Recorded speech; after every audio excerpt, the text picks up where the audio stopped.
So guys I welcome all of you on my channel हमारा झारखंड। और आज का हमारा जो सेशन है, ये लेक्चर भी आप लोग को झारखंड राज्य विशेष पे आप लोग को पता है कि मैंने पहला एमसीक्यूज दिया था, पहला सेट दिया था। तो जो झारखंड राज्य से स्टेट स्पेसिफिक क्वेश्चन बनते हैं, जो झारखंड राज्य विशेष स्टेट स्पेसिफिक जिसको आप बोलते हो, जो राज्य विशेष प्रश्न निकल के आते हैं उसको हम करा रहे थे। और बेसिकली इसमें से भी हमने आपके लिए पहले सेट में 50 क्वेश्चन का एमसीक्यूज लेके आए थे, 50 क्वेश्चन का मल्टीपल चॉइस क्वेश्चन या ऑब्जेक्टिव क्वेश्चंस लेके आए थे। सो जो लोग तैयारी कर चुके हो वो हमारे क्वेश्चंस को देखोगे, वीडियो को पॉज करोगे, अपना उत्तर मिलाओगे, देखोगे कितना स्कोर कर रहे हो। अगर आप 40 प्लस स्कोर कर रहे हो तो आप एक डिसेंट स्कोर पे हो, और अगर आप 45 या प्लस स्कोर कर रहे हो इसका मतलब आपकी तैयारी अच्छी है। ठीक है, सो ये हमारा झारखंड राज्य विशेष का सेट 2 है, जिसमें कि आज भी हमने 50 क्वेश्चंस लाए हैं। जो लोग झारखंड में सीजीएल का तैयारी कर रहे हो, ये स्पेसिफिकली मैंने जो ये लेक्चर तैयार किया ना, वो सीजीएल 2023 को देखते हुए तैयार किया है, 2023 को देखते हुए तैयार किया है। सो जो लोग भी इसकी तैयारी कर रहे हो, अगर आप टेस्ट सीरीज चाहते हो, चाहे वो खोटा का हो चाहे पेपर थर्ड का हो, तो आप हमारा जो ऐप है हमारा झारखंड, उसको डाउनलोड करके वहाँ से टेस्ट सीरीज परचेज कर सकते हो, तैयारी कर सकते हो। ठीक है, तो चलिए हम चलते हैं आज के अपने क्वेश्चंस पे। और जो लोग चैनल से नहीं जुड़े हो, जो लोग हमारे चैनल से नहीं जुड़े हमारा झारखंड से, बहुत सारे फ्री कंटेंट भी आपको मिलते रहे, तो आप जुड़ सकते हो। आप किसी भी एग्जाम की अगर तैयारी कर रहे हो झारखंड में तो आपको यहाँ लाभ होगा। ठीक है, चाहे वो एक्साइज हो, एसआई हो, ठीक है, जेपीएससी हो, कोई भी हो, दोनों बाइलिंगुअल भाषा में दी जाएगी, इंग्लिश हिंदी दोनों में। चलिए आज का हम अपना पहला क्वेश्चन देखते हैं। सो आइए आज का हम अपना पहला क्वेश्चन देखते हैं। पहला क्वेश्चन बोलता है कि एज पर टू Aitareya Brahmana which of the following tribes lived in Magadh region, के अत्तरे ब्राह्मण के अनुसार मगध क्षेत्र में कौन सी जनजाति रहा करती थी।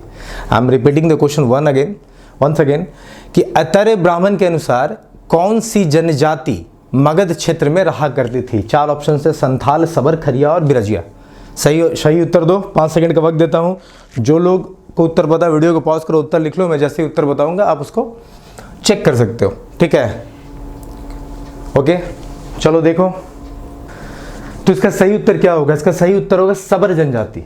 अत्तरे ब्राह्मण के हिसाब से मगध क्षेत्र में कौन सी जनजातियां रहा करती थी, तो सबर जनजाति रहा करती थी। सही उत्तर है बी, तो आप इसको आंसर में लिख लो। ठीक है, अब देखो आपको पता है कि अत्तरे ब्राह्मण में झारखंड का पहला साक्ष्य प्राप्त हुआ था। झारखंड का पहला साक्ष्य कहाँ प्राप्त हुआ था? अत्तरे ब्राह्मण से प्राप्त हुआ था।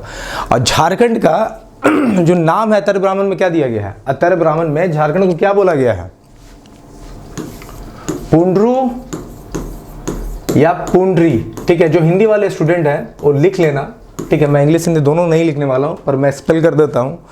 पुंड्रू बोला गया था, पुंड्रू। ठीक है, या पुंड्री बोला गया था, या पुंड्री बोला गया था। तो अत्तरे ब्राह्मण में झारखंड को किस नाम से बोला गया है? तो पुंड्रू या पुंड्री बोला गया है।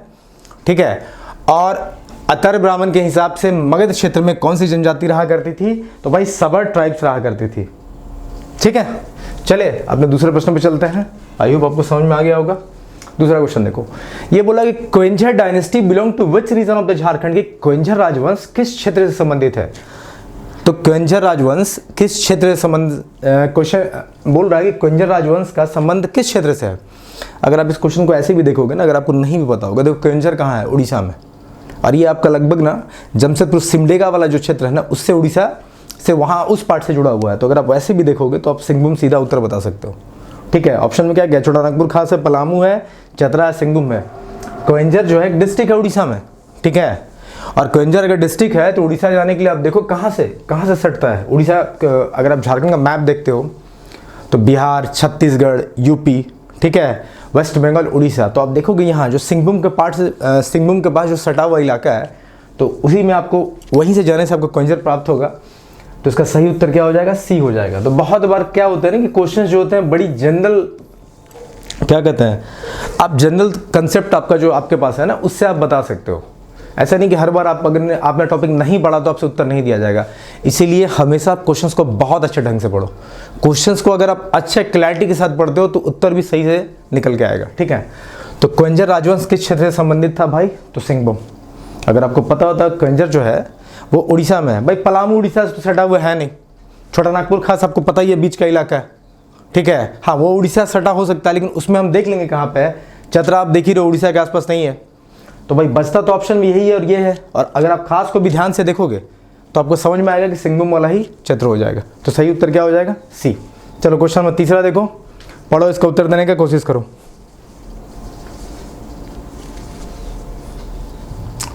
तीसरा बोल रहा है कि which one of the following pairs related to the palaeolithic site and district is correct.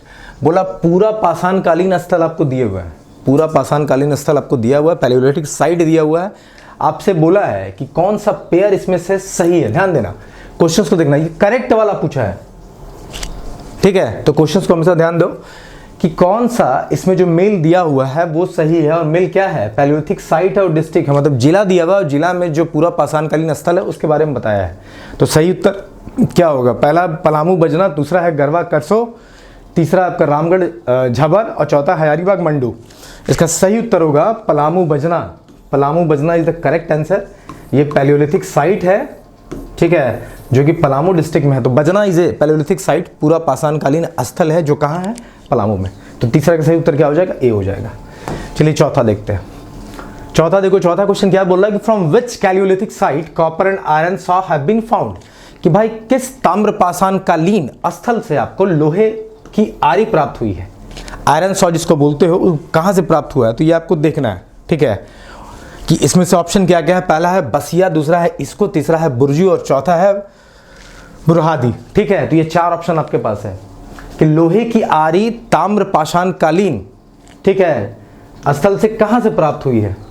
तो बसिया, इसको, बुर्जू और बुरहाड़ी। एक बार आप लोग ऑप्शन को, जिनको पता है, वीडियो को पॉज करके उत्तर दो। इसका सही उत्तर क्या हो जाएगा? इसका सही उत्तर होगा बसिया। सही उत्तर क्या है? बसिया। देखो बहुत सारे क्वेश्चन ऐसे हैं ना जिसमें एक्सप्लेनेशन का नीड नहीं है, जरूरत नहीं है। ऐसा नहीं कि मैं हर क्वेश्चन का विवेचना करता चलूंगा, जहां नीड होगा मैं उसका कर दूंगा, जो आपको उससे जुड़े पॉइंट्स होंगे वो मैं आपको दे दूंगा।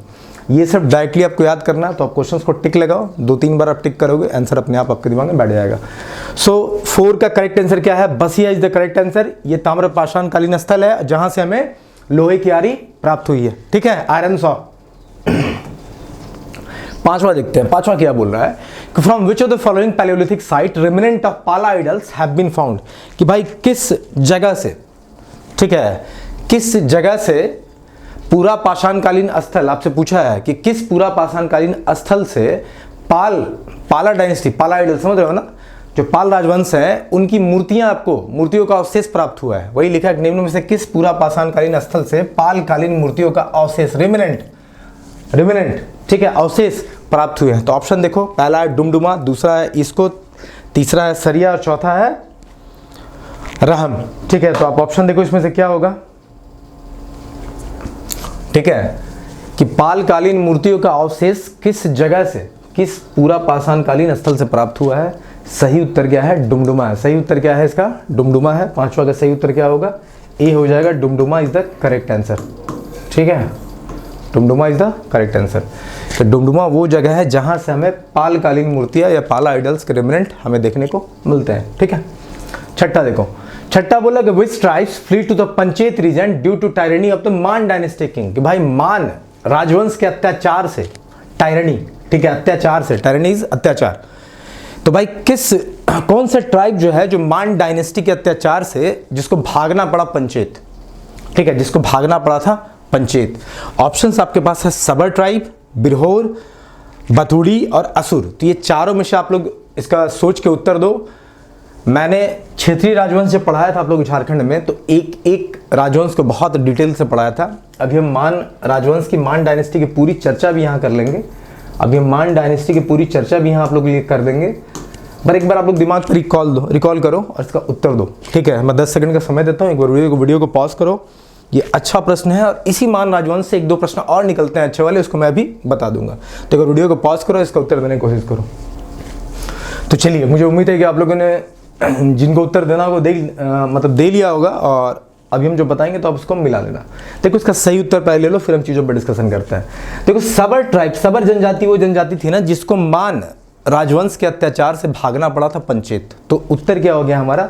उत्तर हो गया हमारा ए, सबर ट्राइब। उत्तर हो गया हमारा ए, सबर ट्राइब। ओके, अब हम थोड़ा मान राजवंश को देख लेते हैं, मान डायनेस्टी को देख लेते हैं। क्षत्रिय राजवंश है, चूंकि जब भी क्षत्रिय राजवंश की चर्चा हो रही है तो हम डिस्कशन कर ही दे रहे हैं। चाहे जो भी हो, नागवंश हुआ, चाहे चेरो हुआ, ढाल हुआ, मैंने सबका डिस्कशन किया ही है, तो थोड़ा मान वंश का भी कर देते हैं, इसको देख लिया जाए।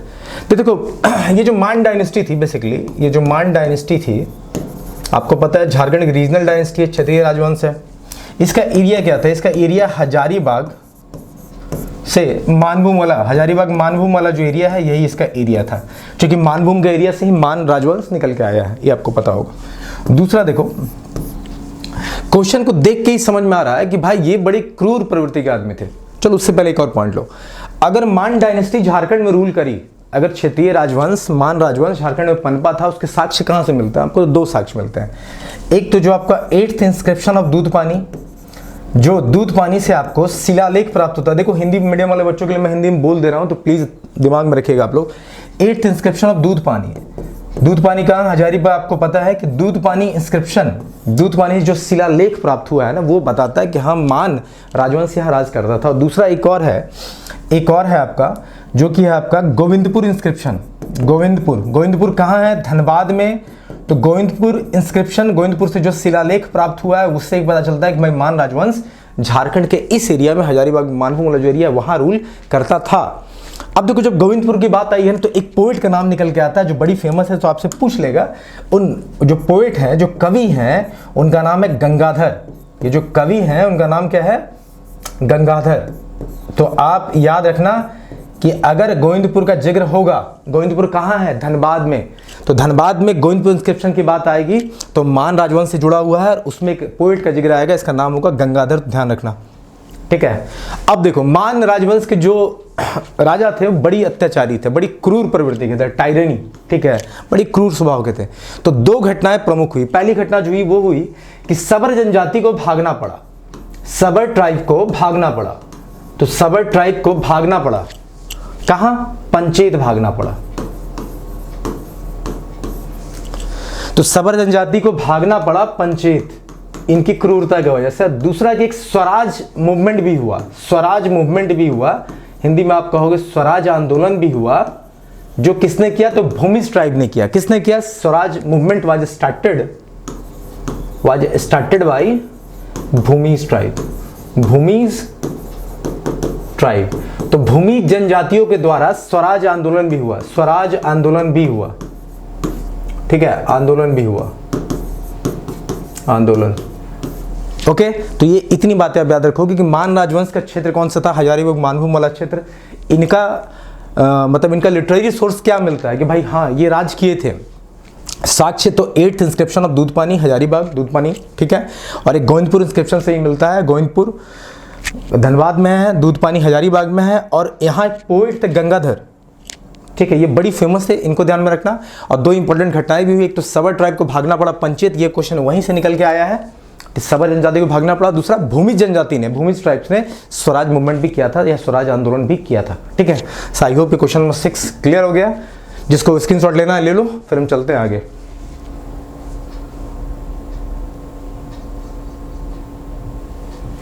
ठीक है, चलो नेक्स्ट क्वेश्चन देखते हैं। क्वेश्चन नंबर 7 देखते हैं। What word is used in वैदिक literature for Chota Nagpur reason? छोटा नागपुर रीजन के लिए, छोटा नागपुर का जो क्षेत्र है उसके लिए वैदिक साहित्य में कौन सा शब्द प्रयोग किया गया था? वैदिक साहित्य में छोटा नागपुर क्षेत्र के लिए किस शब्द का प्रयोग किया गया था? किकट, खूखरा, पुंड, नॉन ऑफ दिस। अभी मैंने बताया था आपको, अत्तरे ब्राह्मण में झारखंड को पुंड्रू या पुंडरी कहा गया। तो वैदिक साहित्य में छोटा नागपुर को क्या बोला गया? सीधा उत्तर लो, खूखरा बोला गया। सीधा उत्तर लो, खूखरा बोला गया। Answer is B, Khukhra. चलो जब झारखंड की बात आ रही है तो कुछ और नाम की चर्चा करते हैं। देखो जब झारखंड की बात आई है तो कुछ और नामों की चर्चा करते हैं। जैसे देखो ऋग्वेद में झारखंड को क्या बोला गया? ऋग्वेद में और वायु पुराण में भागवत पुराण, ऋग्वेद और भागवत पुराण में झारखंड को क्या बोला गया? तो झारखंड को किकट प्रदेश बोला गया। क्या बोला गया? किकट प्रदेश। ध्यान रखना, ये दोनों में क्या बोला गया? किकट प्रदेश ही बोला गया। ऋग्वेद और भागवत पुराण में झारखंड क्या बोला गया? किकट प्रदेश बोला गया। वैसे ही वायु पुराण, हिंदी वाले मैं बोल रहा हूं, लिख लेना, वायु पुराण और प्रयाग प्रशस्ति ऑफ झारखंड। मैंने बोला था किसने लिखा है? हरिश्चंद्र ने लिखा है। प्रयाग प्रशस्ति ऑफ प्रयाग प्रशस्ति ऑफ समुद्रगुप्ता। इसमें इसे क्या बोला गया झारखंड को? इसमें इसे बोला गया इसमें इसे बोला गया मुरुंद। क्या बोला गया? मुरुंद बोला गया, हिंदी में मुरुंद, मुरुंद बोला गया। ठीक है। सो ऋग्वेद भगवत पुराण में इसे किकट प्रदेश बोला गया, वायु पुराण प्रयाग प्रशस्ति में से मुरुंद बोला गया। और पद्मावत, पद्मावत किसने लिखा? मलिक मोहम्मद जायसी ने। तारीके बांग्ला, तारीके बांग्ला और तारीके फिरोज शाही, तारीके फिरोज शाही, इन तीनों में झारखंड का क्या नाम दिया गया? इसमें झारखंड को झारखंड ही बोला गया है, इसमें झारखंड को झारखंड ही बोला गया है। ठीक है। तो पद्मावत, तारीके बांग्ला, तारीके फिरोज शाही में झारखंड को झारखंड बोला गया। ऋग्वेद में से किकट प्रदेश, भगवत पुराण में किकट प्रदेश, वायु पुराण में से मुरुंद और प्रयाग प्रशस्ति में भी इसे मुरुंदी बोला गया है। ठीक है। वैसे कुछ और लिख लो इसी में एक्स्ट्रा। उत्तर वैदिक में, लेटर वैदिक में से क्या बोला गया? लेटर वैदिक में इसे बोला गया व्रत्य प्रदेश, व्रत्य प्रदेश। ठीक है। अतरे ब्राह्मण में मैंने अभी बता ही दिया, पुंड्रुआ पुंड्री बोला गया। ठीक है। इसके अलावा विष्णु पुराण और तलमी, देखो विष्णु पुराण में इसे क्या बोला गया? मुंड बोला गया।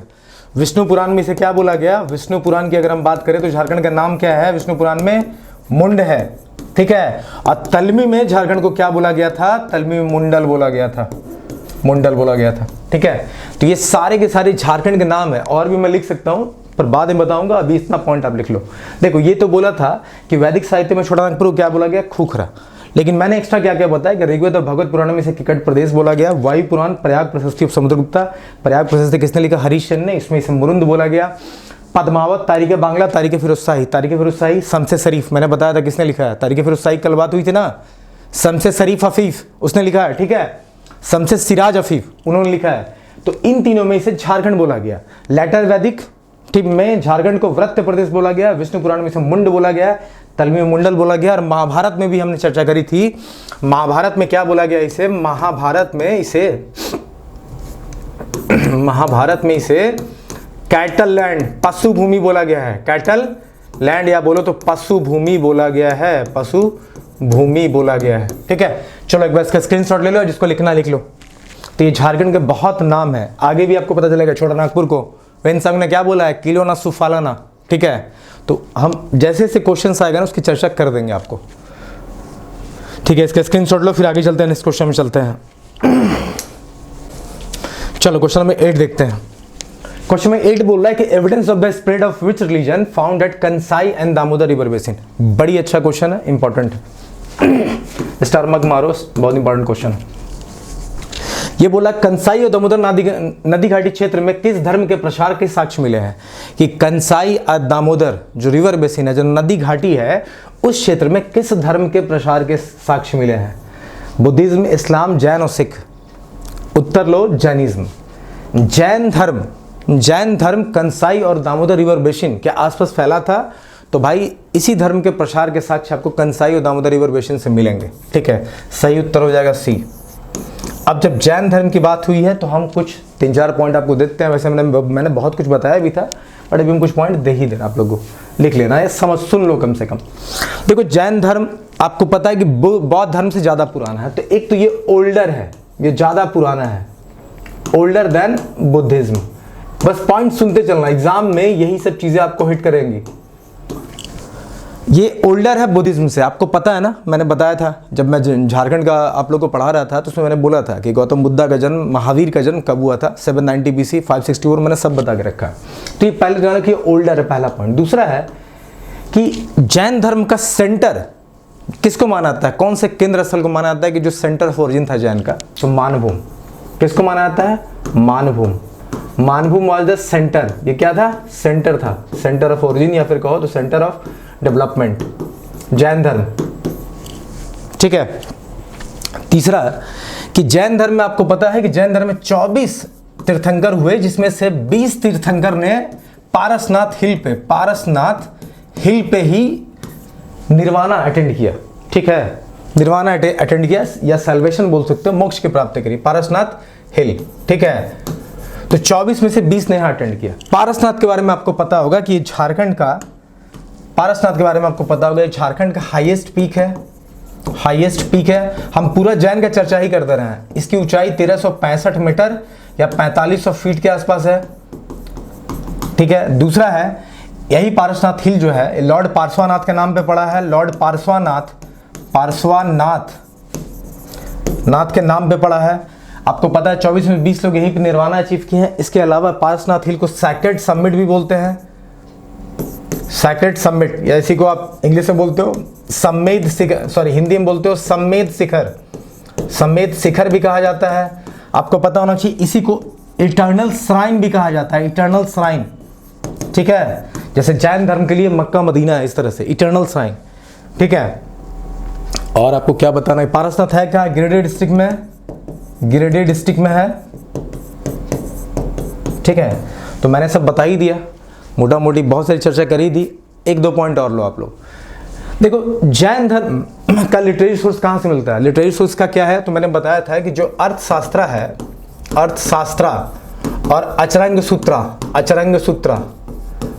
सूत्रा ये दोनों किसके द्वारा लिखे गए हैं, कौटिल्य के द्वारा। कौटिल्य का कल नाम की चर्चा हमने करी थी, विष्णुगुप्त, चाणक्य, कौटिल्य, 3 नाम है, इन्होंने लिखा था। तो इसमें आपको जैन धर्म के सोर्स देखने को मिल जाते हैं। अब एक और इंपॉर्टेंट, एक आपको शब्द देखने को मिलेगा, एक शब्द देखने को मिलेगा, इसका नाम है सरक। जैन धर्म में एक शब्द देखने को मिलेगा जिसको आप ऐसे बोलते हो सरक, ठीक है। अब ये सरक क्या है इसको समझ लो, ठीक है। देखो कुछ ऐसे लोग थे, जैसे जैन धर्म जब चल रहा था, मैंने जो लोग मेरे से झारखंड पढ़े हो ना उसको लेक्चर मैंने बड़े अच्छे से बताया, पर फिर भी जो लोग यूट्यूब पे नए हो, जो हमारे चैनल से, उनके लिए बता रहा हूँ, सुन लेना। सरक एक शब्द है। सरक क्या होता है कि वो लोग जो लोग जैन धर्म में थे लेकिन वो प्रभावित होकर क्रिश्चियन मिशनरी से प्रभावित होकर अपना धर्म बदल लिए, या फिर कहो तो कुछ ऐसे लोग जो क्रिश्चियन मिशनरीज थे जिन्होंने प्रभावित होकर जैन धर्म अपना लिया, और बाद में फिर जब लोगों ने इन्हें तंग किया, इनका शोषण किया, ऐसे नहीं होता है कि धर्म बदल लिया, मजाक उड़ाया या इनके ऊपर थोड़ा सा अत्याचार हुआ तो इन्होंने फिर से अपना धर्म बदल लिया, इनको बोला जाता है सरक, इनको बोला जाता है सरक। कि जिन्होंने अपना रिलीजन जो है किसी चीज़ से, जैन धर्म से प्रभावित हो गए, जैन में कन्वर्ट हुए, फिर आप कन्वर्ट हो गए, फिर से आप क्रिश्चियनिटी में, मतलब क्या कहते हैं, क्रिश्चियनिटी में कन्वर्ट हो गए। तो ये जो कन्वर्जन था ना, तो जो लोग ये कन्वर्ट किए, पहले एक धर्म से दूसरे में गए, फिर दूसरे से फिर पहले में चले गए, इन्हीं को बोला था सरक, ठीक है।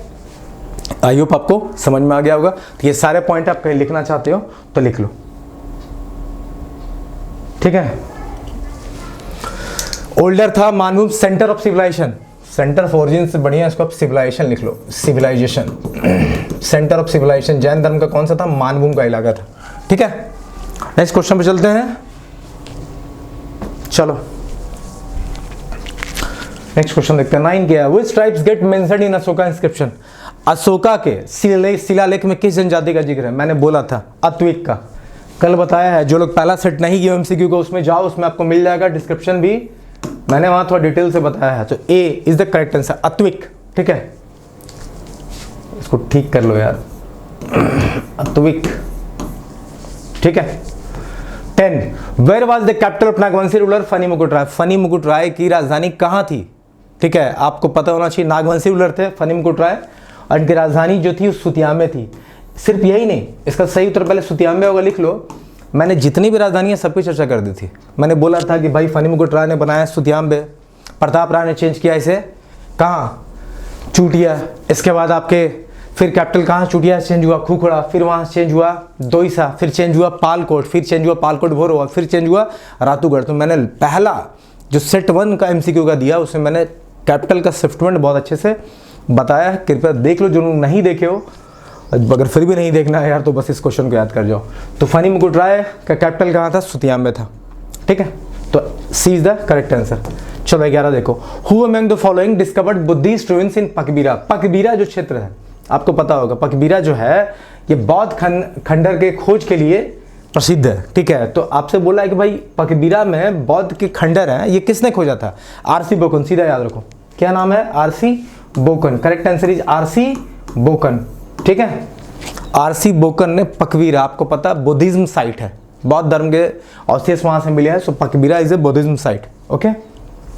अगर हम आपसे पकबीरा की बात करते हैं, अच्छा चलो मैं एक क्वेश्चन और आएगा, उसमें मैं सारे के सारे बौद्ध धर्म के जो साइट्स हैं इंपॉर्टेंट, जैसे आपका बिलवा दागा हो गया, जोना फॉल हो गया, जैसे धनबाद में आपका हो गया क्या क्या, आपका करुआ विलेज हो गया, दुलमी हो गया, इसके अलावा आपका बुद्धपुर हो गया, इचाकगढ़ आपका हो जाएगा। तो इन सब की चर्चा मैं अभी कर दूंगा, आने वाला है नेक्स्ट क्वेश्चन, उसमें चर्चा कर दूंगा। जितने भी बौद्ध धर्म के साइट है सबको बता दूंगा। सो ये 11 का आंसर बी हो जाएगा। आरसी बोकर ने पकबीरा में बौद्ध खंडर की खोज की थी। 13 देखो, under whose leadership did Akbar control Teliagarh. Teliagarh, ये जो तेलियागढ़ है आपका, किसके लीडरशिप में बोल रहा है कि अकबर ने तेलियागढ़ को कंट्रोल किया था, किसके नेतृत्व में? मान सिंह, तोदारमल, शहबाज खान और शाइस्ता खान। सही उत्तर होगा तोदरमल, सही उत्तर होगा तोदरमल। देखो कि अकबर ने तोदरमल के नेतृत्व में, ठीक है, आपको तेलियागढ़ पे कब्जा किया था। ठीक है, तो 12 का सही उत्तर क्या हो जाएगा? बी हो जाएगा। चलो आगे देखते हैं, नेक्स्ट क्वेश्चन देखते हैं। नेक्स्ट क्या है कि which Nagvanshi ruler shifted Sutiyambe capital from to Chutia. ठीक है, बैंक ऑफ स्वर्णरेखा रिवर। यही क्वेश्चन आया कि सुतियांबे से किस नागवंशी शासक ने सुतियांबे से कैपिटल बदल दिया चूटिया। मैंने बोला था सुतियांबे से कैपिटल बदला है प्रताप राय ने। प्रताप राय। किसी बुक में मैंने ऑप्शन देखा है, ऑप्शन गलत दिया हुआ था, मतलब ऑप्शन था ही नहीं प्रताप राय का नाम, पर आप लोग देख लो। अगर कभी किसी झारखंड के प्रश्न में, चाहे वो जेएसएससी पूछे, जेपीएससी या किसी भी एग्जाम में पूछा कि अगर प्रश्न का उत्तर उसमें सही नहीं है तो आप उसको छोड़ सकते हो, उसका मार्किंग आपको मिल जाएगा, उसके मार्क्स आपको दिए जाएंगे। ठीक है, जब प्रश्न का ऑप्शन जो होता है सही उत्तर ही उसमें मौजूद नहीं है तो उसके लिए आपको हड़बड़ाना नहीं है। जैसे इसमें देखो, इसमें सही उत्तर क्या होगा? प्रताप राय होगा। सी इज द करेक्ट आंसर कि प्रताप राय ने कैपिटल चेंज किया था। कहाँ? सुतियांबे से चूटिया। ठीक है, इसके बाद चूटिया के बाद नेक्स्ट कैपिटल कौन सा बना? नेक्स्ट राजधानी बनी खूखुरा, उसके बाद बना दोईसा, फिर पालकोट बोरो, लास्ट कैपिटल वाज रातूगढ़। कृपया सीक्वेंस में आप लोग याद रखें इसको। तो 13 का सही उत्तर होगा सी। 14, विच of the following dynasties was considered a proponent of the human sacrifice. ये इसको देख लो, ये अच्छा क्वेश्चन है। ये बोला किस राजवंश में नरबली, ठीक है, नरबली प्रथा चलती थी, या कौन सा राजवंश नरबली का समर्थक माना जाता था, जहां ह्यूमन सेक्रीफाइस, जहां आदमी की बलि दी जाती थी। ठीक है, नरबली मतलब ह्यूमन सेक्रीफाइस, आदमी के बलि। इसको वीडियो को पॉज करो, अच्छा क्वेश्चन है, सोच के बताओ। ठीक है, मैं आपको इसका उत्तर देता हूं कि किस राजवंश में नरबली प्रथा का समर्थन दिया जाता था। ठीक है, ऑप्शन क्या क्या एक बार देख लेते हैं हम लोग। ऑप्शन है सिंह डायनेस्टी, धाल डायनेस्टी, रक्षेल डायनेस्टी और मान डायनेस्टी।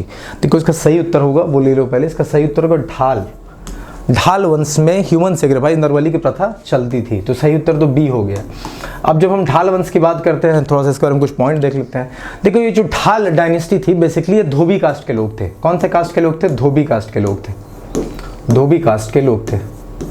दूसरा, इनका एरिया कौन सा? तो धालभूम का एरिया था। धालभूम का एरिया था। ढाल डायनेस्टी ढालभूम, मान डायनेस्टी मानभूम। अब ढालभूम कौन सा इलाका है? ढालभूम या दालभूम इसको एग्जैक्टली बोलते हैं। अभी कौन सा इलाका? ये सिंहभूम का ईस्टर्न इलाका है। सिंहभूम का ईस्टर्न पार्ट ऑफ सिंहभूम। ये क्या है? पूर्वी क्षेत्र, eastern part of Singhbhum. Singhbhum का जो पूर्वी क्षेत्र है ना, वो वाला इलाका आपको ये है कौन सा? थालभूम। तीसरा आपको देखने को मिलेगा, ये बेसिकली ये जो थे ये साउथ इंडियन थे। ये कौन थे? साउथ इंडियन लोग थे। साउथ इंडियन थे। ये कौन थे? साउथ इंडियन थे। ओके, तो 14 का आप लिख लो कि ढाल डायनेस्टी में ह्यूमन सेक्रीफाइस, नरबली की प्रथा चलती थी। धोबी जाति के लोग थे, बेसिकली साउथ इंडियन थे।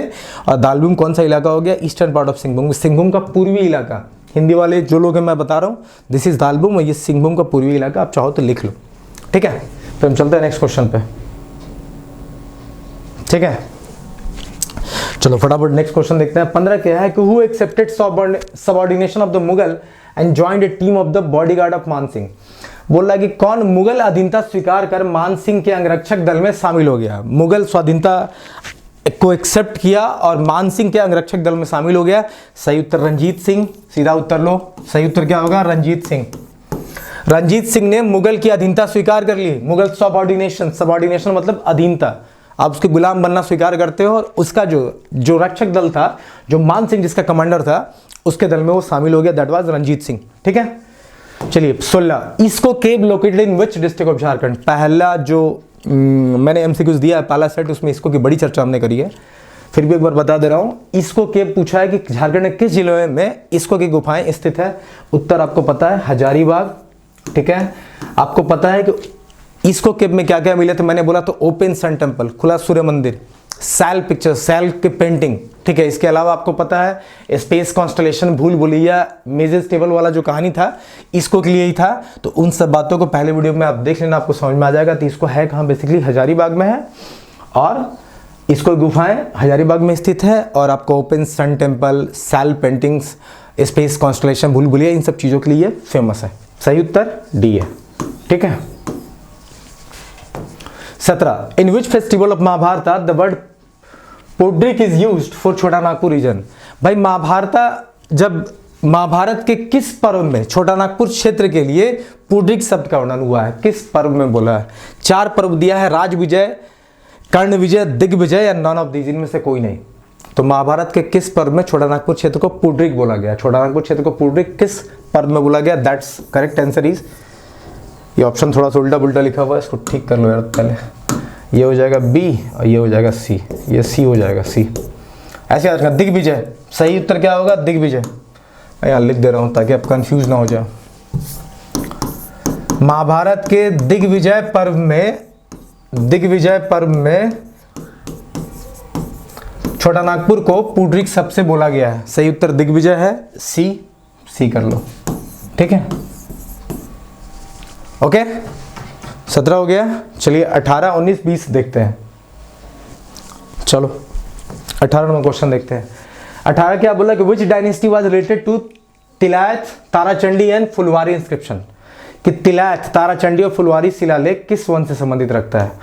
वीडियो को पॉज करो, उत्तर दो कि ये बोला है कि तिलैत, ताराचंडी और फुलवारी का शिलालेख जो प्राप्त हुआ वो किस वंश से संबंधित है?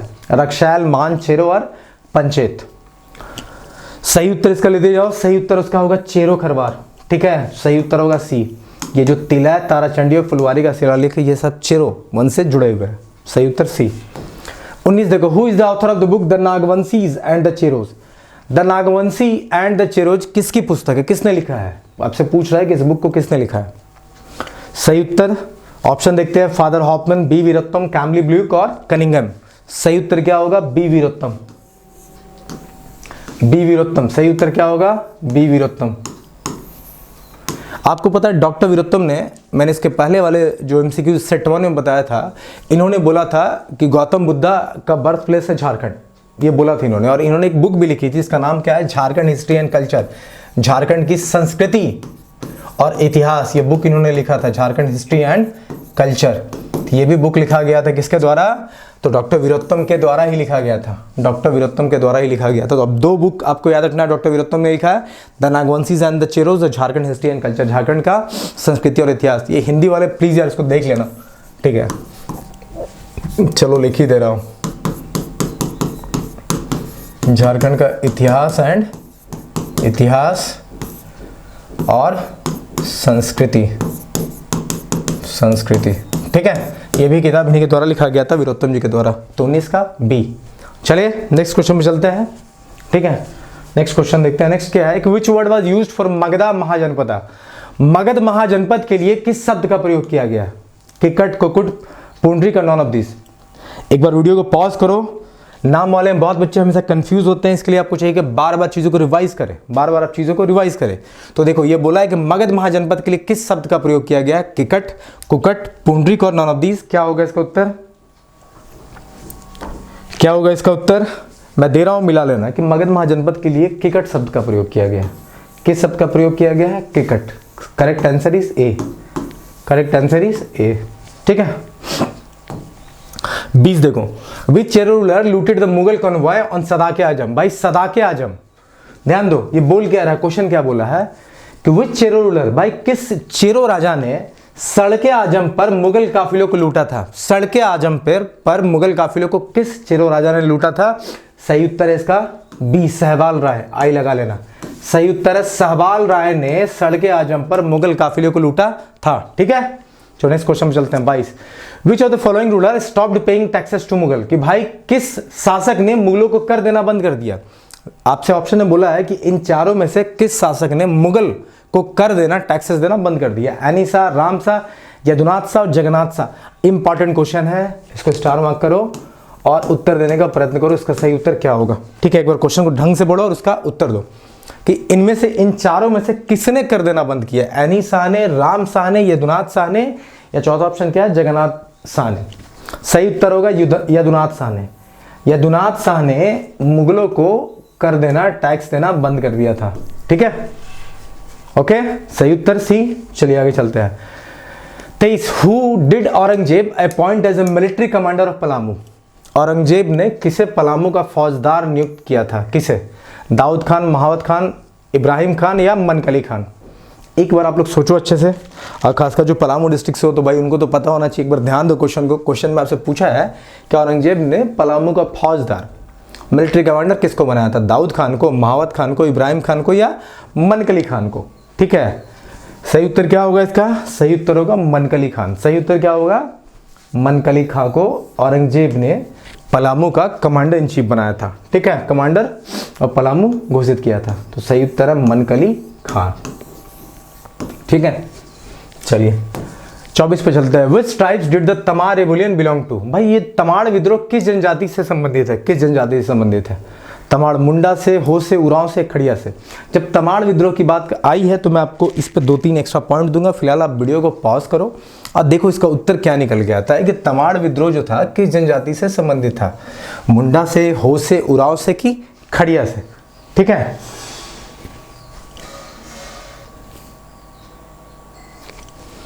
ठीक है।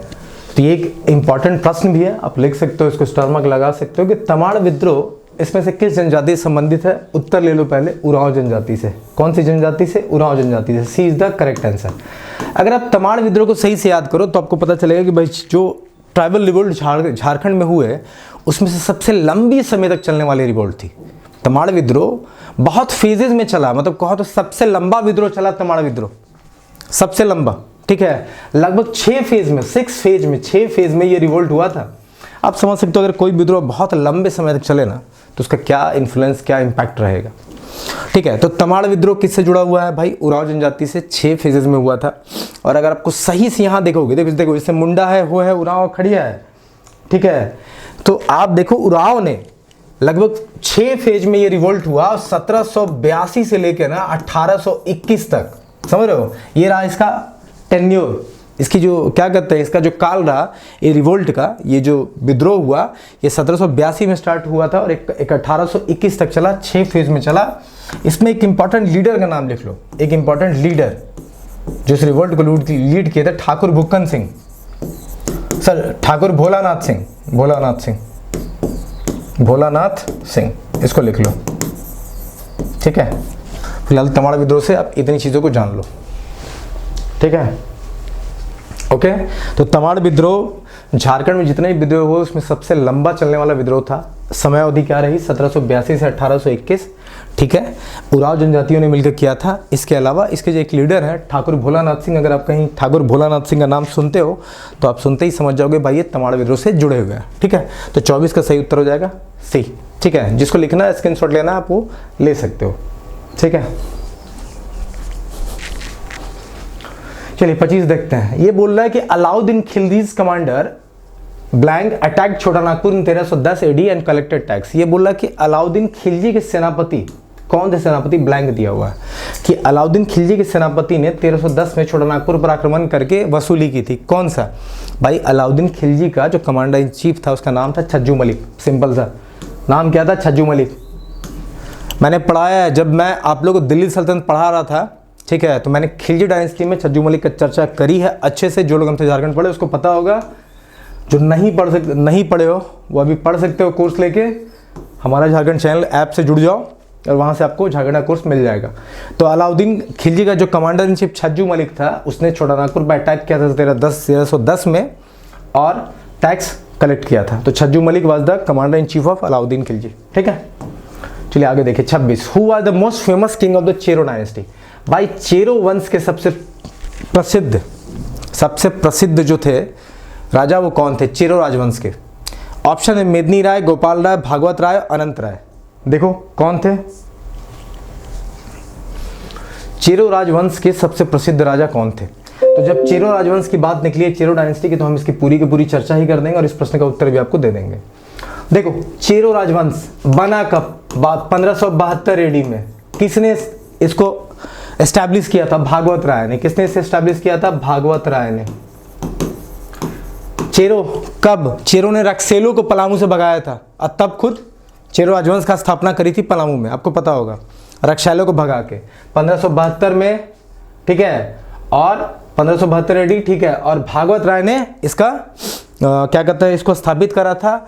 अब चेरो राजवंश के जो सबसे फेमस नेता हुए ना, सॉरी, जो सबसे फेमस शासक हुए मेदिनी राय।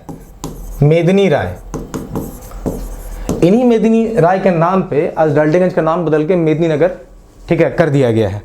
मेदिनी राय इतने अच्छे शासक थे, कहते हैं कि चेरो राजवंश का जो गोल्डन एरा था, जो स्वर्णिम युग चला, जो कहते हैं स्वर्णिम युग, स्वर्णिम युग, देख लेना यार, हिंदी थोड़ा देख लेना, स्वर्णिम युग कहा जाता है।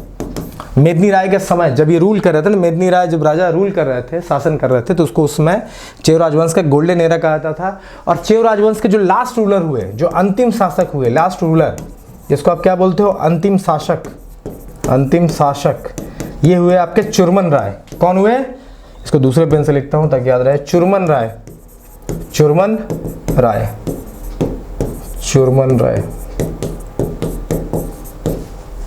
ठीक है।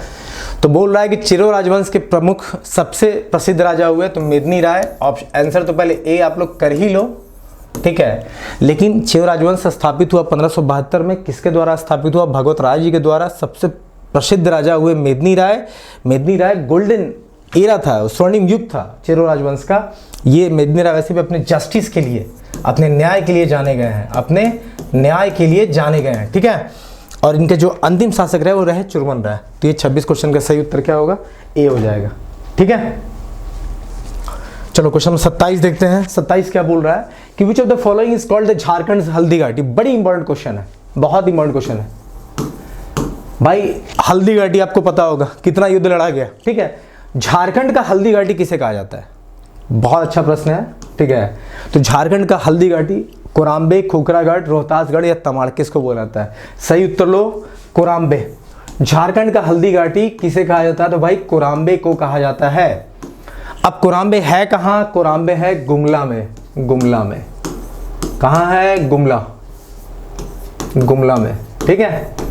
याद रखना झारखंड का हल्दी घाटी किसे कहा जाता है, तो भाई गुमला को, अरे कोराम्बे को, जो कि गुमला में है, ठीक है। झारखंड का हल्दी घाटी, अच्छा प्रश्न था। 27 का ये हो गया। 28 देखते हैं। 28 बोला during the reign of which Nagvanshi ruler did the British enter Jharkhand for the first time. ये बोला किस नागवंशी शासक के शासन काल में अंग्रेजों का झारखंड में पहली बार प्रवेश हुआ, ठीक है। दर्पनाथ शाह, गोपाल शाह, आनंद शाह, जगन्नाथ शाह। तो किस नागवंशी शासक के समय झारखंड में पहली बार अंग्रेजों ने प्रवेश किया था, वो है आपके दर्पनाथ शाह। सही उत्तर ए। सही उत्तर क्या होगा, दर्पनाथ शाह। सीधा याद करने का, ठीक है। ये भी इंपॉर्टेंट क्वेश्चन है, इसको टिक मार लो, स्टार मार्क कर लो इसको। क्वेश्चन नंबर 28, ठीक है। चलिए नेक्स्ट क्वेश्चन देखते हैं। नेक्स्ट क्वेश्चन क्या है हमारा, नेक्स्ट क्वेश्चन देखो आप लोग। Who founded the state of Kunda. Kunda राज्य की स्थापना किसने की। वीडियो को पॉज करो, मुझे उत्तर दो। कुंडा राज्य की स्थापना किसने करी थी। ऑप्शन आपके सामने, जयपाल सिंह, राम सिंह, विनोद सिंह और दलेल सिंह। 4 ऑप्शन है, जयपाल, राम, विनोद और दलेल। किसने करी थी कुंडा राज्य की स्थापना। सही उत्तर होगा राम सिंह। सही उत्तर होगा राम सिंह, ठीक है। सीधा याद करने का, सीधा याद करने का, राम सिंह ने कुंडा राज्य की स्थापना करी थी। सो अब चलिए क्वेश्चन नंबर 30 को देखते हैं। क्वेश्चन नंबर 30 क्या बोल रहा है कि the Chero rebellion started against हुम इन 1880। ये गलत है, इसको सुधारो, 1800 होगा। आपसे बोल रहा है कि सन 1800 ईस्वी में चेरो विद्रोह किसके विरुद्ध शुरू हुआ था। तो अब जब चेरो रिवोल्ट की बात आई है, रिबेलियन की बात आई है, तो हम इसकी पूरी कहानी ही जान लेते हैं ताकि आपको चीज़ें याद हो जाए। उत्तर हम बाद में देखेंगे। आपसे बोला है कि सन 1800 ईस्वी में चेरो विद्रोह किसके विरुद्ध हुआ था। चलो उत्तर देख ही लेते हैं। किंग ब्रिटिश डिक्कू और लैंडलॉर्ड। सही उत्तर होगा किंग के विरुद्ध। कि सन 1800 ईस्वी में आपका ये जो चेरो विद्रोह हुआ किसके खिलाफ किया गया, तो किंग के विरुद्ध। अब हम इसकी पूरी कहानी समझते हैं, ठीक है, जल्दी से। देखिए जो चेरो विद्रोह हुआ ना, ये एक्चुअली 2 फेज में हुआ था। कितने फेज में हुआ, 2 फेज में। जो फर्स्ट फेज रहा वो रहा 1770 से 71 का फेज, और जो इसका सेकेंड फेज, जो दूसरा दौर रहा, फेज आपको क्या बोलते हो, दौर, वो रहा 1800 से 1818, कहीं कहीं आपको 19 भी देखने को मिल जाएगा, ठीक है। अब समझना, चेरो विद्रोह की पूरी कहानी जो है ना, वो पलामू के थ्रोन के लिए है, ठीक है। ये जो पलामू पे आधिपत्य जमाना है, पलामू फोर्ट पे कब्जा, अब पलामू राज्य पे अपना वर्चस्व जमाने के लिए किया गया। एक्चुअली हुआ ही कि जो चेरो राजवंश के राजा थे चिरंजीत राय, वो अपने दीवान के साथ जैन सिंह, इनके साथ मिलके लड़ते हैं किसके खिलाफ? ब्रिटिशर्स के खिलाफ। क्योंकि ब्रिटिशर्स गोपाल राय को सपोर्ट कर रहे थे। एक्चुअली पलामू की सत्ता की कहानी है पूरी की पूरी। एक्चुअली ब्रिटिशर्स चाहते थे कि गोपाल राय को सत्ता दे दी जाए, ठीक है, जो कहीं ना कहीं उत्तराधिकारी के नियमों के खिलाफ था। तो चिरंजीत सिंह अपने दीवान जैन सिंह के साथ मिलके ब्रिटिशर्स से लड़ते हैं, क्योंकि ब्रिटिशर्स गोपाल राय को सपोर्ट कर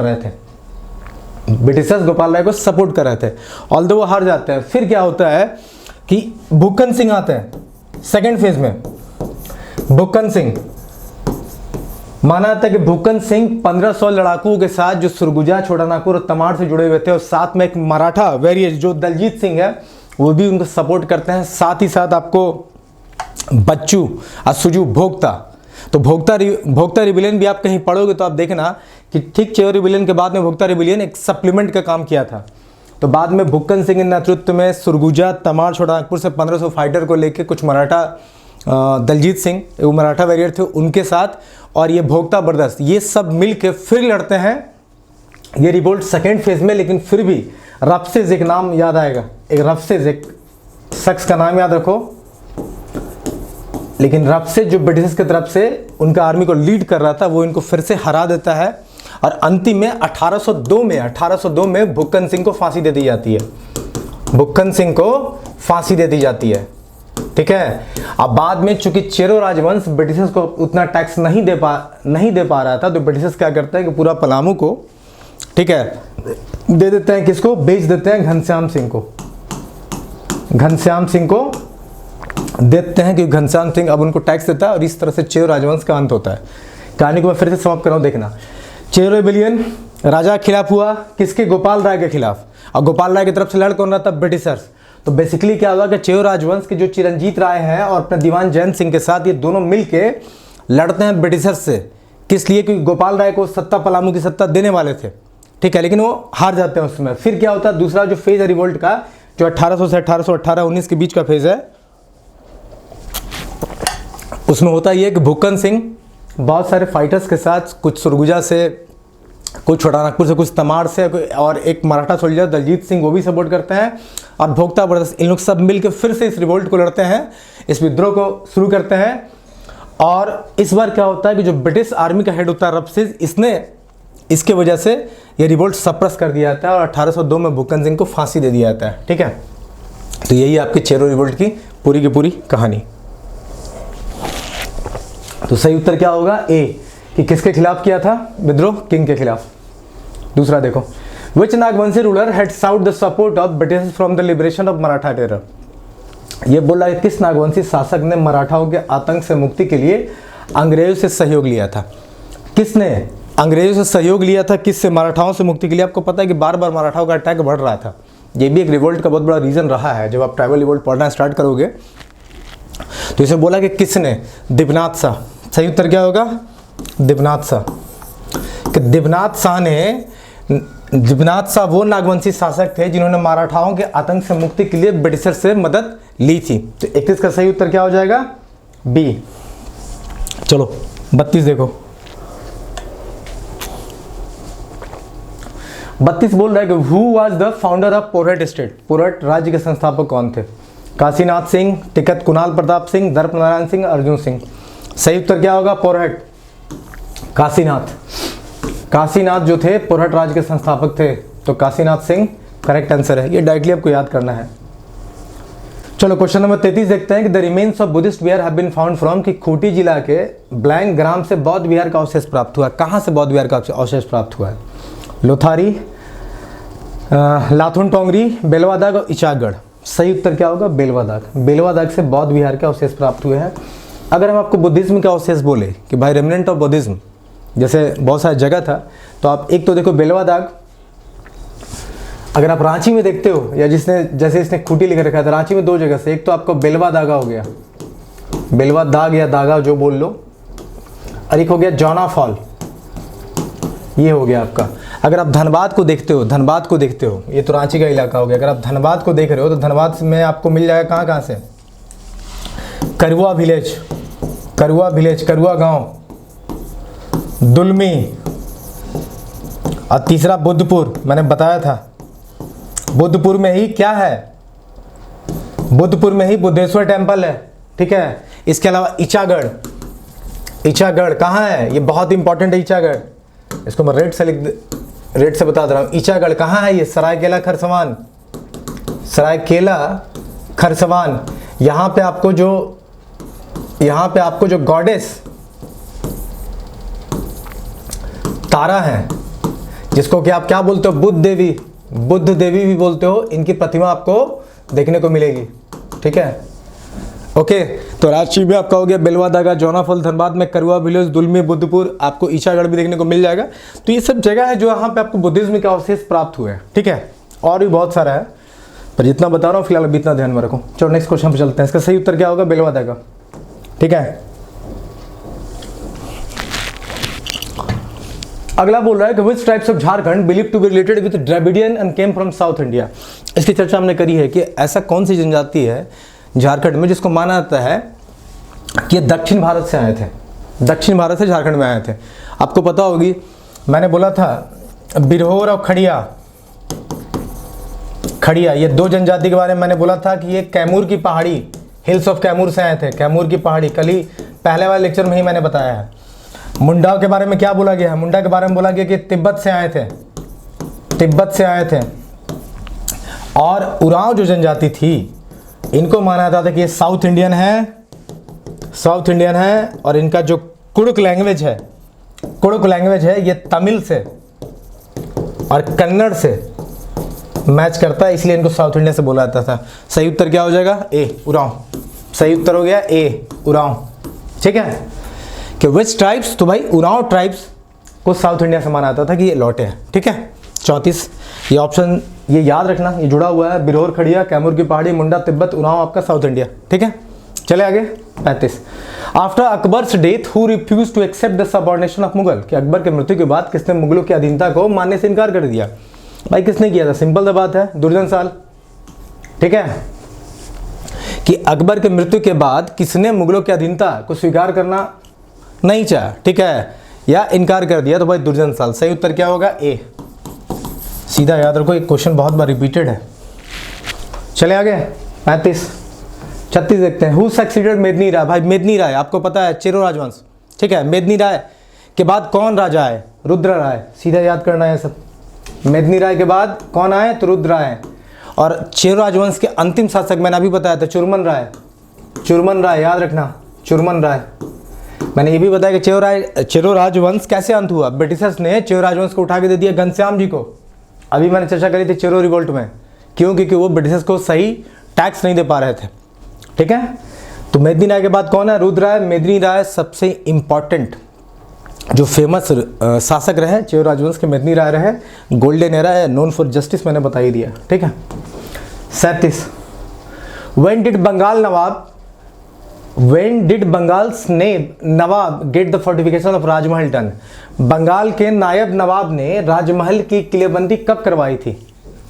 बंगाल के जो नायब नवाब थे उन्होंने राजमहल की किलेबंदी कब कराई थी। फैक्चुअल डाटा क्वेश्चन है, 1712, सीधा याद रखना है, कब, 1712 में। ये रहा उत्तर, बंगाल के नायब नवाब ने राजमहल की किलेबंदी कब करवाई, ठीक है। फोर्टिफिकेशन ऑफ द राजमहल कब, 1712।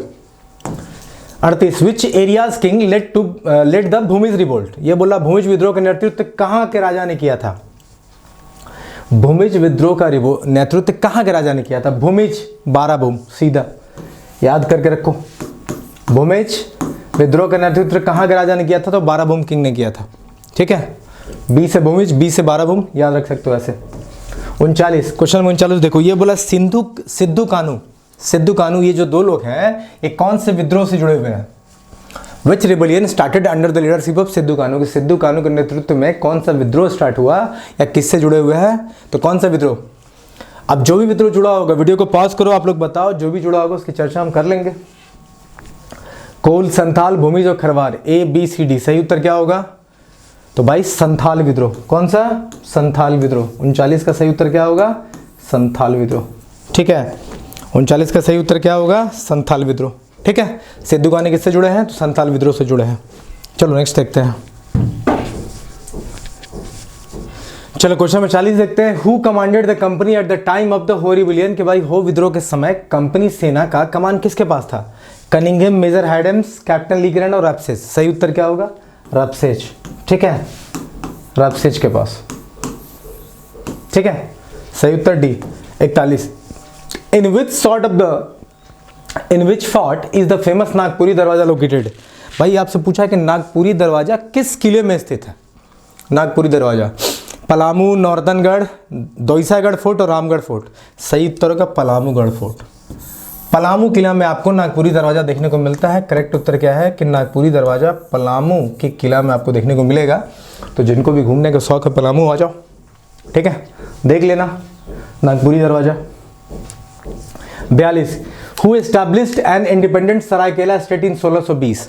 भाई 1620 में इंडिपेंडेंट जो सरायकेला राज्य की स्थापना की थी, स्वतंत्र रूप से सरायकेला राज्य की स्थापना 1620 में किसने की थी? एक ही नाम है, विक्रम सिंह। सीधा याद रखो। ठीक है, सरायकेला स्टेट के बारे में बात आएगी तो 2 ही पॉइंट मैंने अपने जब झारखंड मैंने पढ़ाया था लेक्चर्स में उसने बताई थी कि 1620 में विक्रम सिंह ने सरायकेला स्टेट का क्या कहते हैं फॉर्मेशन किया था, एस्टेब्लिशमेंट किया था। तो भाई विक्रम सिंह सीधा आंसर होगा। सरायकेला स्टेट, जैसे ढाल स्टेट, रामगढ़ स्टेट, मैंने सब क्षत्रिय राजवंश पढ़ाए ना, तो सरायकेला स्टेट 1620, विक्रम सिंह, आप लोग याद रखोगे। ठीक है, चलो क्वेश्चन नंबर नेक्स्ट देखते हैं। 43, who among the following was not leading the Kol rebellion? बोल रहा है कि कोल विद्रोह का नेतृत्व निम्न में से कौन ने नहीं कराया? ध्यान देना, क्वेश्चन को समझना। ये बोल रहा है कोल विद्रोह का नेतृत्व निम्न में से कौन नहीं कर रहा था। आपको नहीं निकालना इन चारों में, ये नहीं देखना है कि भाई कौन लीडर थे। बहुत बार बच्चे इतने तेज क्वेश्चंस को पढ़ते हैं, सही से पढ़ते ही नहीं है। In that case what happened कि question has asked something else and you are answering something else. ठीक है, so you have to be very much क्या कहते हैं concentrated and focused while writing the paper. This question is asking you कि out of this 4 Budhu Bhagat, Jatra Bhagat, Singh Rai और सूर्या मुंडा, इन चारों में से किस एक ने कोल विद्रोह में कोई भूमिका नहीं निभाई थी? ठीक है, मतलब नहीं जुड़े हुए थे। बुद्धा भगत, जतरा भगत, सिंह राय और सूर्या मुंडा। सही उत्तर होगा जतरा भगत। सही उत्तर होगा जतरा भगत। आपको पता होगा, ठीक है, कि कोल विद्रोह, अब हम चलो कोल विद्रोह की चर्चा पूरी कर ही लेते हैं। तो चलो अब हम कोल विद्रोह जब आया है तो हम इसकी चर्चा कर ही दे रहे हैं। पहले आप इसको उत्तर लिख लो। जतरा भगत कोल विद्रोह से नहीं जुड़े थे, जबकि बुद्धा भगत, सिंह राय, सूर्या मुंडा ये जुड़े हुए थे। अब इसकी हम पूरी चर्चा कर देना, देख लो, पॉइंट में लिख लेना। ठीक है, कोल विद्रोह की बात चली है तो कोल विद्रोह कब हुआ? 1831 से 32 के बीच में। कोल विद्रोह किसने किसने मिलकर लड़ा था? तो हो प्लस मुंडा, हो ट्राइब्स, हो जनजाति और मुंडा जनजाति दोनों ने मिलकर लड़ा था। कोल विद्रोह के रीजंस क्या क्या थे? रीजंस मैं आपको ऐसे ही बता रहा हूँ। टैक्स बहुत हाई लिया जा रहा था। दूसरा, ओपीएम की खेती, ठीक है, ओपीएम गांजा जिसको बोलते हो ड्रग्स, एक तरह उसकी खेती बहुत ज़्यादा की जा रही थी। तीसरा है आपको कि हड़िया पे भी एक टैक्स लगा दिया गया था। हड़िया पे भी एक टैक्स लगाया गया था जिसको हड़िया टैक्स बोलते हैं, जिसका एक्चुअल नाम क्या था? पटचुई। ठीक है, पटचुई टैक्स, हिंदी में लिख लेना यार, पटचुई। हड़िया पे जो टैक्स लगा उसका नाम क्या है? पटचुई टैक्स। ठीक है, पटचुई टैक्स। अब समझ रहे हो ना आप लोग, हड़िया पे टैक्स लगा दो तो बवाल तो मचेगा ही। ठीक है, आई वाज जस्ट किडिंग। तो कोल विद्रोह 1831-32 में हुआ। हो प्लस मुंडा ये दोनों जनजाति ने मिलकर किया था। रीजन्स थे, टैक्सेस बहुत बढ़ा दिए गए थे इनके ऊपर। ओपीएम की खेती बहुत ज़्यादा इनसे कराई जा रही थी, तो कहीं ना कहीं हेल्थ पे भी इम्पैक्ट था। हड़िया पे भी टैक्स लगाया गया था। एक्सप्लॉयटेशन तो इनका हो ही रहा था और बाहर के लोगों को ज़्यादा प्रायोरिटीज़ दी गई थी। Outsiders were given more priorities. जो बाहरी लोग थे ना, आउटसाइडर्स को प्रायोरिटीज़ बहुत ज़्यादा दी गई थी, मतलब बहुत ज़्यादा महत्व आउटसाइडर्स को दी गई थी। अब देखो इसी में से एक दो चीज़ और ध्यान रखना जो भी मैं लिखूंगा। इसी में जब आप कोल विद्रोह पढ़ोगे तो आप एक शब्द पढ़ोगे, हो देशम। हो देशम, हो देशम। हो देशम किसको बोलते हैं? जहां हो ट्राइब्स रहते हैं, वेयर हो ट्राइब लिव्स। मैं आपको बहुत इंपॉर्टेंट चीज़ बता रहा हूँ। हो ट्राइब्स लिव्ड, तो जो निवास स्थान था हो जनजाति को, उसी को आप बोलते थे हो देशम। हड़िया का टैक्स ये इंपॉर्टेंट है, परचू टैक्स, ये भी ध्यान रखना। अब कैप्टन विलियमसन्स ने क्या किया था? इस रिवोल्ट को दबा दिया था। लेकिन समझना हुआ क्या कि कैप्टन विलियमसन्स ने इस रिवोल्ट को दबा दिया था। विलियमसन्स लिख लो कहीं पे, कैप्टन विलियमसन्स ने इस रिवोल्ट को दबा दिया था। और इस रिवोल्ट के और जो लीडर हुए, जैसे बुद्धा भगत तो थे ही, सिंह रॉय थे, सूर्या मुंडा थे, इसके अलावा बिंद्री मानिका थी, बिंद्री मनकी थे, देसाई मुंडा भी थे इसी रिवोल्ट से जुड़े हुए। कार्तिक सरदार का नाम भी आप इसी रिवोल्ट से जुड़ा हुआ सुनोगे, कार्तिक सरदार। तो ये लोग भी और जुड़े हुए थे। तो बुद्धा भगत, सिंह रॉय, सूर्या मुंडा, देसाई मुंडा, कार्तिक सरदार और बिंद्री मनकी, ये सब इसी विद्रोह से जुड़े हुए थे। इस विद्रोह के बाद दो चीज़ें बदली। पहले एक बार आप लोग लिख लो, फिर मैं बताता हूँ, फिर लिखता हूँ। ये जो है इस पॉइंट को लिख लो। इस विद्रोह के बाद दो चीज़ें बदली, तो इसको मैं दे रहा हूँ, ठीक है। आई होप आप लोग लिख लिए होगे, स्क्रीनशॉट ले लिए होगे। देखो, कोल विद्रोह जब हुआ, इसके बाद दो चीजें बदली। एक तो साउथ वेस्ट बॉर्डर एजेंसी बनी 1833 में, ठीक है, क्योंकि 1831-32 में रिवोल्ट ही हुआ था।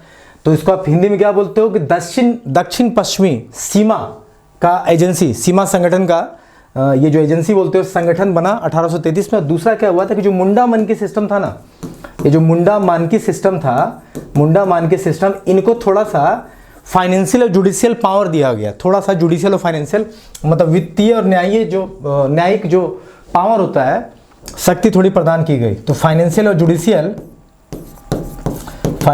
प्लस जुडिशियल पावर इनको थोड़ा सा दिया गया। जुडिशियल पावर वेर गिवन इस रिवोल्ट के बाद, ठीक है, इस रिवोल्ट के बाद। ओके, कोल विद्रोह 1831-32 में क्यों हुआ था? टैक्स ज़्यादा, ओपीएम का कल्टीवेशन ज़्यादा, हड़िया पे tax, that is called Parchui tax. इसके बाद प्रायोरिटीज़ बाहर के लोगों को ज़्यादा दी गई थी, मैंने बता ही दिया। इसके बाद हो देशम, जहाँ हो ट्राइब्स रहते थे, ठीक है।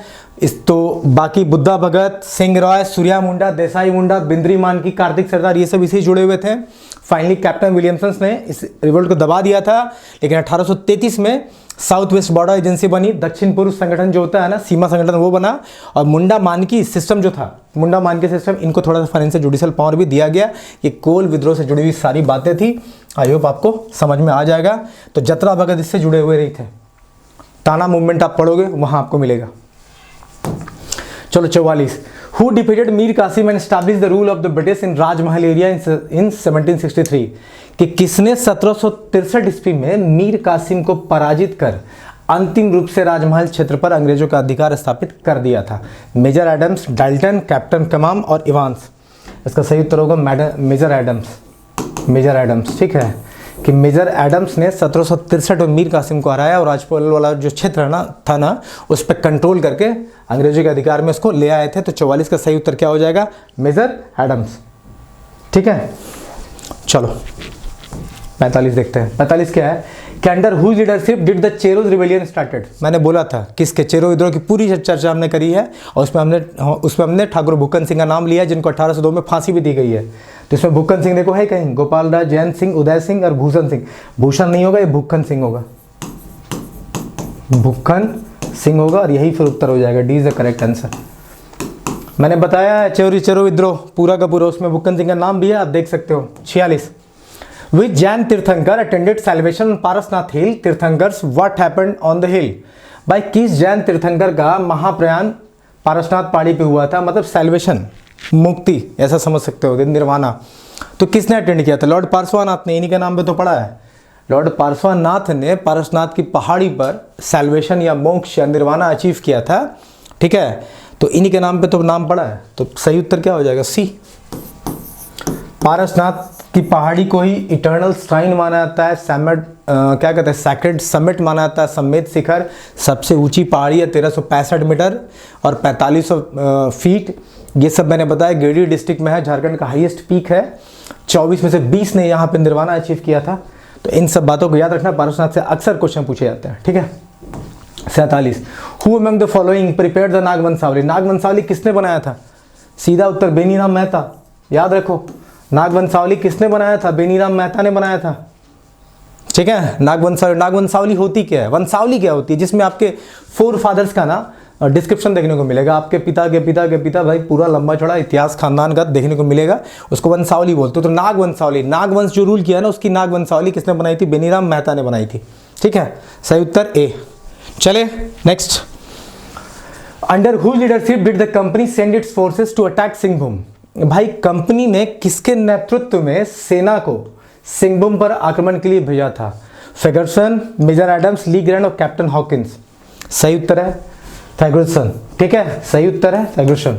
ठीक है, कि कंपनी ने फर्ग्यूसन, सॉरी क्या यहाँ लिख दिया, फर्ग्यूसन। ठीक है, कंपनी ने फर्ग्यूसन के नेतृत्व में अपनी सेना को भेजा था सिंहभूम पर आक्रमण करने के लिए। फर्ग्यूसन। ठीक है,